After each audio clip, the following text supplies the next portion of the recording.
Welcome to Governor's Corner by Ask Lagos, where we break down governance, policies, development issues in a way that everyone can understand. Every week, we look beyond just the headlines. We look at what the government is doing, why it matters, and how it affects your everyday life.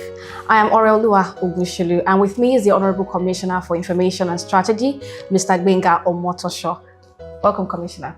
Yeah, thanks for having me. Yeah, so there's been a lot of conversations as it pertains to governance, policy implementation, and also accountability of the government to its people. So we're going to be asking you a few questions for you to highlight and clear some of these misconceptions for the citizens of Lagos State particularly. So let's start with accountability of the government to the people. One of the recurring concerns of citizens is that whenever the government comes into power, they do not, become accountable to the people that it serves. And looking at the administration of Governor Sanwo-Olu and his deputy, Obafemi Hamzat, would you say that they've been able to live up to the principles of accountability to its people? And can you also highlight some of the instances where they've been able to show that they're accountable to the people? Yeah, thank you so much. First is to say that in Lagos, we run a democracy, and not just democracy in word, but in deed. So, and part of the pillars of democracy is transparency, is accountability, is honesty, is showing up when you need to. And all of these things, the administration of Mr. Babajide Olusola Sanwo-Olu, the governor, and his deputy, Dr. Obafemi Hamzat, have been doing. And if you talk about transparency and accountability, for example, we run the biggest budget of subnationals in Nigeria. Our present budget is 4.4 trillion. But before we go to that stage, before we drew up that kind of ambitious budget, we sent people out. The Ministry of Budget and Economic Planning, they will raise a team that will move from one community to another, from one constituency to another, asking people what they would like to have in the budget before compiling the final notes on the budget. And after we have done that, we present the budget at the House of Assembly. After that, you go to the website of the Ministry of Budget and Economic Planning, and you find the budget there. And after that, you see ministries coming up to give account of their stewardship every year, at least every May, at the anniversary of the administration. People will come and give account. And to cap it off, Mr. Governor will either have a press conference to give account to Lagosians what he's been able to do, or there will be a media chat where we talk about what he's been able to do. And apart from that, all our processes are digitized. And you want to pay your tax in Lagos now, you do not have to go through any third party. There are portals on which you can go and pay. You go to the banking system, you can go and pay in banks. Nobody receives any cash transaction for anything in Lagos. And apart from that, there is also citizen engagement. We go out to engage our citizens who will tell us what they want, who will tell us what we are doing right and what we are not doing right. And I believe that if you look at the whole process and all of the steps that I've mentioned, you will see that the administration of Mr. Governor has been able to satisfy that ingredient of a democracy, which is openness, which is transparency, which is credibility, and everything that people they want to use as yardstick to judge how good a government is. So for me, we have scored 99%. Okay, well, was this a deliberate attempt to be more transparent and be more accountable to the people by this administration? Of course, it's a deliberate attempt. There's no way that you want to show people that what they have invested in you, that this is the way that you have used it, what you have taken in the name of the state, that this is the way you have spent it, that you are not going to be deliberate about it. I mean, we always find every opportunity to show that we have nothing to hide, to show that there is nothing that is expected of us that we are not doing. We try as much as possible to carry the populace along in whatever we do. So it is a deliberate action, it is intentional, it is planned. All right, so let's move on to delivering on the themes and the themes plus agenda. Now, when this administration assumed office in 2019, it introduced the themes agenda, which later evolved into the themes plus agenda. Now, would you say that the government or the administration has been able to perform and execute some of the plans that this agenda have in plan? And what can you also highlight some of this achievements and the ones that are still not being able to be achieved?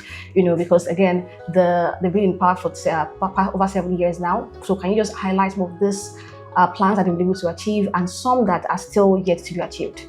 Yeah, thank you so much. If I look at the themes agenda or themes plus, as it later became the second coming of Mr. Governor, and I speak about each of the pillars, I can speak about a pillar for a whole day, and I won't stop because we've done a whole lot of things in all of the pillars.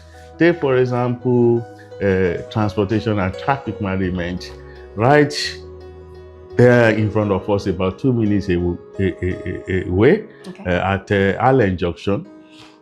By the time we came into office, we had a huge roundabout at Allen that used to cause a traffic jam. Every time passing through that place is always a pain. Today, the place has been reworked into what we can see now. The roundabout has been removed and today traffic is flowing there. And that is the situation at Maryland. That is the situation at the first and second roundabouts on Lekki Epe Expressway. So if you are coming into Lekki now through Epe or through Lagos Island, it's no longer as troublesome as it used to be. Many of the traffic lamps that were not working by the time we came into office, they are now working and we are having more. Look at all the roads, 31 roads commissioned in just one day in Ojokoro, the network of roads in Ikoyi, the Lekki Expressway itself, a road that was built about 43 years ago by the Jakonde administration, has been refurbished, and today everybody has seen it as a very big highway that is well lit and people are passing through and praising the government. The roads that were there for several years in Ikorodu that were not touched, Agric Ishawa Road, Bola Tinubu Igogo Road, the Jede Road in Ikorodu, and so many of them. All the bridges that we built, the Spence Cinema Bridge, and so many others that have been built under traffic management and transportation and infrastructure. Or you want to look at health, which is a very good component of themes agenda, very important. Since Mr. Governor came into office, health has taken its pride of place in terms of budgetary allocation. And today you have almost all of the general hospitals in Lagos being refurbished or have been refurbished. 333 primary healthcare centers. Many of them have been refurbished and some of them have been refurbished as we speak. And then we have a giant hospital projects, health projects that we really point the world attention to Lagos as a state that pays attention to the health of its people. The new Massey Street Hospital, a 150-bed hospital that is going to be on completion the biggest pediatric center in sub-Saharan Africa. Or you look at the General Hospital in Ojo, I think about 280 beds. It's the biggest general hospital that has been built in Lagos in decades. For a long time, Lagos has not built a new general hospital, and that hospital is coming up now, it's nearing completion.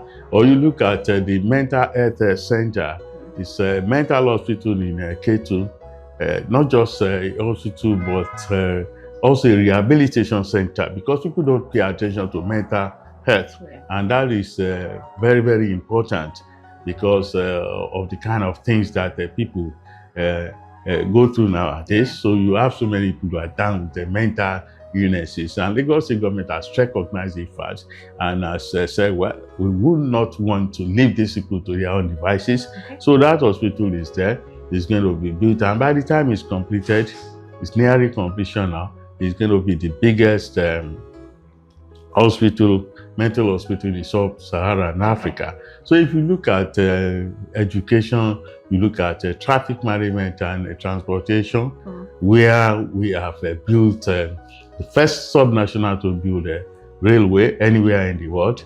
The Blue Line is there now, doing so well, and then, you know, cutting a traffic time. We travel from Mile 2 to Marina in those days used to cost about 2.5 hours, 3 hours. Today is about less than 30 minutes. And if you travel all the way from Agbado in Ogun State, outskirts of Lagos to Yigbo nowadays, a journey that used to be very tough, very rough, and people sweating and shouting on buses, taking about 3 hours when the traffic was really very bad. Today it's about 30-35 minutes. And we are adding more trains to the red line. The trains are coming from China. I think they're already here now. So if you look at transportation, Mr. Babajide Olusola Sanwo-Olu has delivered. If you look at health, he has delivered. You look at traffic management, he has delivered. And if you look at education, very soon we have 27 brand new schools.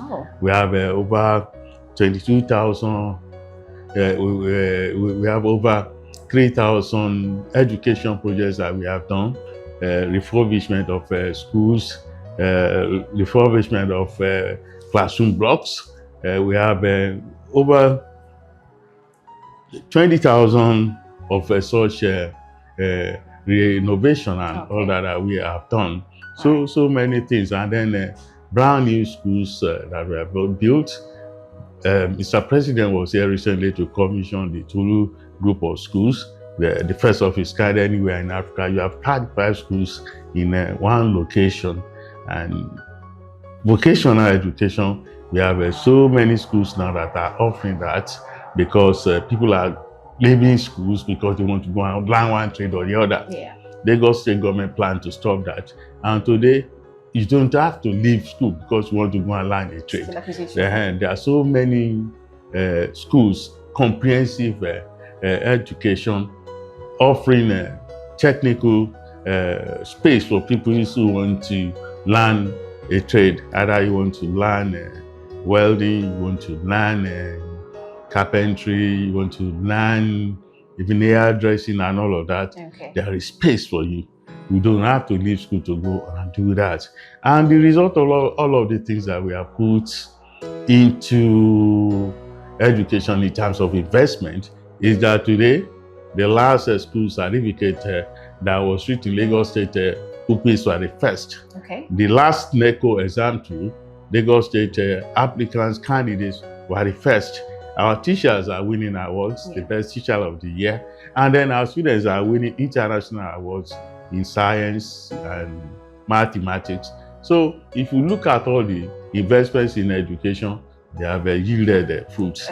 So if you look at all those things that the Lagos State government has been able to do during the time of Mr. Sanwo-Olu and Dr. Hamzat, we see that on the themes agenda, we are delivered. Having said all of this, what would you say have been the lessons so far, delivering the promises of this agenda? Well, the lessons that I have seen, I, as a journalist who is now in government and looking at how things are made on, is the challenges of human beings. People are not easy to predict. As you are trying to give so many sectors a push, there are people who are ready to drag it down. Take, for example, the issue of even traffic management.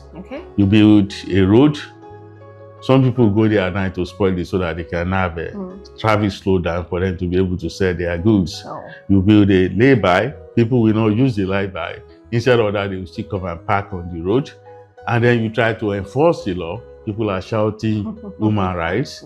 You build a walkway for people, a beautiful walkway for vehicles to pass and people to be able to jog around, to walk around.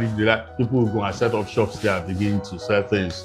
You go and remove them, they start shouting human rights, they start shouting it's all because of poverty. Then you ask people to take proper permits before they build their houses. They go and build, either they have permits and they don't follow it, and then houses are falling and government is being blamed for all of that. So it's very difficult to be able to predict people, to be able to tell people what to do and people to just obey. So that, for me, is the biggest challenge of it all, the human element. All right, that's a very interesting point, because this is like a very major conversation online when, some offices are trying to implement or trying to make sure everybody acts right, how people always often, react to this implementation. So now let's move on to waste management and environmental concerns. Now, while waste management remains one of the most talked about issues as it concerns to Lagos, while some residents argue that despite various initiatives, the city is still struggling with refuse disposal, environmental sanitation, and the perception that parts of Lagos are still, dirtier than before. What would you like to say about this idea? Yeah, we have challenges in that area. Okay. I will be the first to admit that. What are we doing? Something? Are we throwing up our hands in surrender that we cannot tackle the problem? No, we are not doing that. We are doing a lot of things to tackle it. If you go around the street now, you see that things are really changing about all of the refuse that we used to see outside before. They are being taken away now. What has happened is that the dump sites that we used to use, two major dump sites, I think Olu and one other Sanwo-Olu, so they are filled up, and we are trying to retire them. We are trying to make them wind down. And in doing that, we need to look for new sites. And the new sites that we have found in Badagry, in Epe, they are far. And because they are far, the turnaround of vehicles is very slow. And because of turnaround of vehicles is slow, then there is a pile-up of refuse that needs to be moved as soon as possible. And we are doing that. And Mr. Governor has just announced that about 150 brand new trucks are coming in now. And apart from that, we are engaging international companies to come and do waste to wet, so that the waste that you see today, they will become wet tomorrow. Lagos generates about 13,000 tons of waste every day. People come into Lagos uncensored.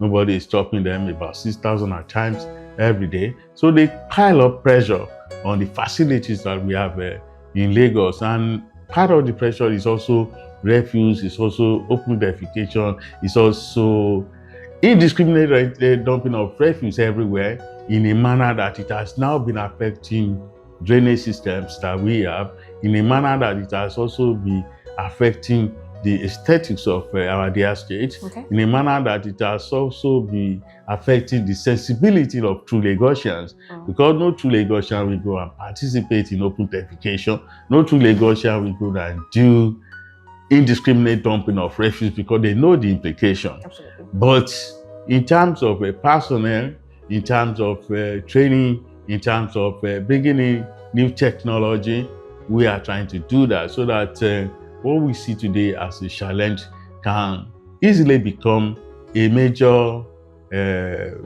positive step for the government to take, either in terms of revenue or in terms of development of our technical team, who will also learn these new acts that will be brought in by the international companies that are coming to help us tackle the waste challenge by turning waste into energy, by turning waste into useful items that all of us can see as something tangible and better than what we are seeing today. All right, and how has that been coming on so far? Has it been an easy way to, be able to tackle these challenges, or has it also been as hard as, trying to get people to dispose refuse right, say no to open defecation and the rest of that? It's not been very easy because people, like I said before, the biggest challenge that I have seen in government is how to make people to do what is right. People are very difficult to convince that they need to do what is right. Because as you are trying to give any challenge a push, some people are hard into it.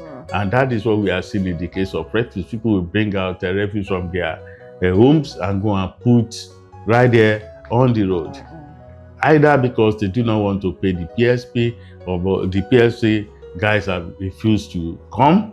So it's all of the things that has to do with human beings It's a very terrible situation because human beings are unpredictable, and whatever you do to enforce the law, the same people who are seeing all of these people committing all these small infractions, they are the ones who will also begin to shout human rights. So it's a very difficult, complex, tight situation that we confront every day about human beings not trying to obey the law. They want a laissez-faire attitude. They want something that they can do without anybody questioning them. And we tell them that in Lagos you can't do that because it's only in the jungle that you can do that. Lagos has a dream of becoming Africa's mega city that is safe, that is secure, that can attract investments the way it is doing now, and doing better than it is doing now. Okay, so particularly when it comes to waste disposal and waste management, there are some Lagosians who feel like the government has failed in this aspect. What would you like to say to that? Anybody who says the government has failed has not been objective. As I have said, we have a challenge in that area. Are we doing something about it? Yes. Are we throwing up our hands in despair, in surrender? No, we are not doing that.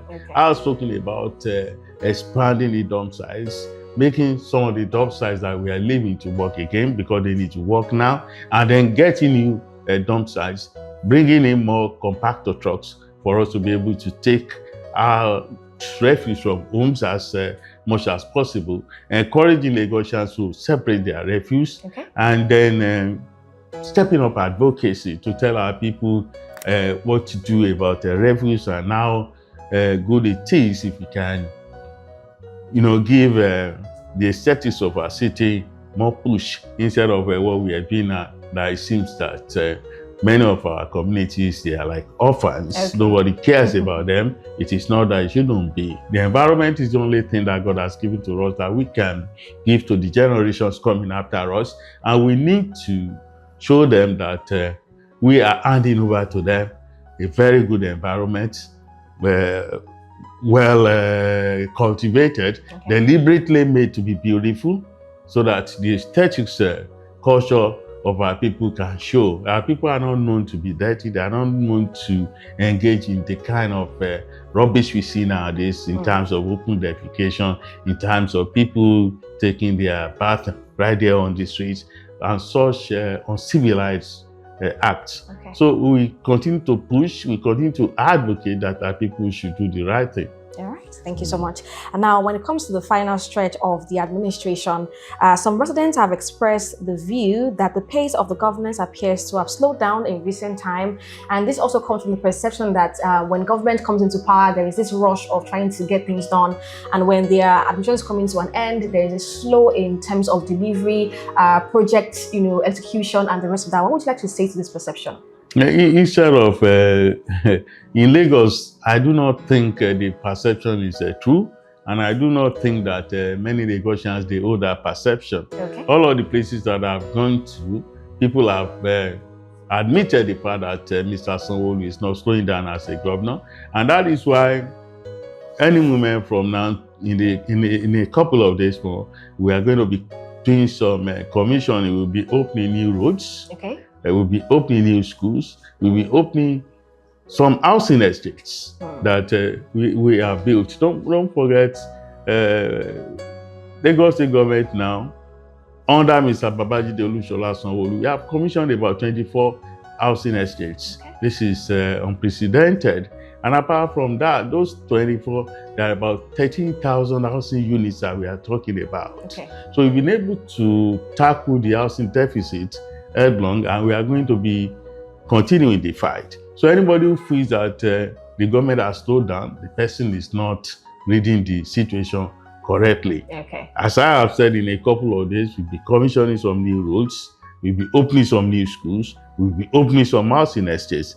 As you know, recently, Mr. President was here, represented by the Senate President, and to open some new projects, including the Okpebi Link Bridge, and then the Tulu group of schools, and then the administrative block right here in Alausa here, and the EGIS building. These are projects that are really, really big. Okay. Projects that are befit a mega city like Lagos. So if you look at such things and the kind of projects that we are coming to commission in a few days, not weeks, so in a few days, you will know that the government has not slowed down in any way. And it's not going to slow down even until the last day. Okay. We can continue to cut tapes and open new projects for Lagosians to use. Okay, thank you so much for that. Now let's move on to the choice of Dr. Obafemi Hamzat.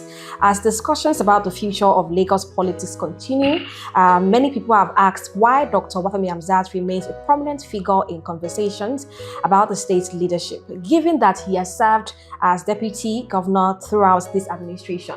So how would you say, or how would you respond to this perception, or when it comes to continuity rather than change from the administration? Well, there is something that our leader, Ashwaju Bola Ahmed Tinubu, His Excellency, the President of Nigeria, GCFR, told me one day when we had a discussion. He said, in America, we say, I know break, no fix. Okay. So, I mean, if you look at the role that Dr. Obafemi Hamzat is playing in the administration of Mr. Babajide Olusola Sanwo-Olu, we know that naturally should be the one to step into his shoes. And I know that the Lagosians are highly discerning people.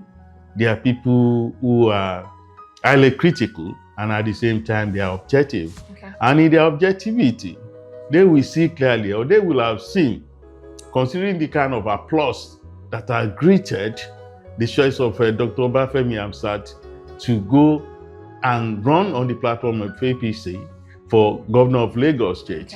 Okay. You will have seen that the Lagosians are happy with that choice. And I know that when it time comes for them to cast their ballot, they will have no doubt in their mind that they will cast the ballot for APC and for Dr. Obafemi Hamzat on that day. Why? Because they have seen what this administration has been able to do. Okay. In other places, they say deputy governors are spare tires. We have seen that in Lagos, Dr. Hamzat is not a spare tire.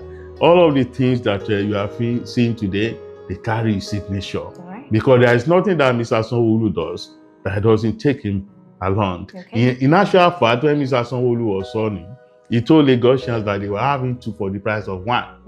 Lagosians voted for one governor. And with Dr. Hamzat, because of his ability, because of his capability, because of his diligence, and also credibility too, he's a man of integrity and credibility, Lagosians can see that now what Mr. Sanwo-Olu said in those days, that they were having two for the price of one, is now true.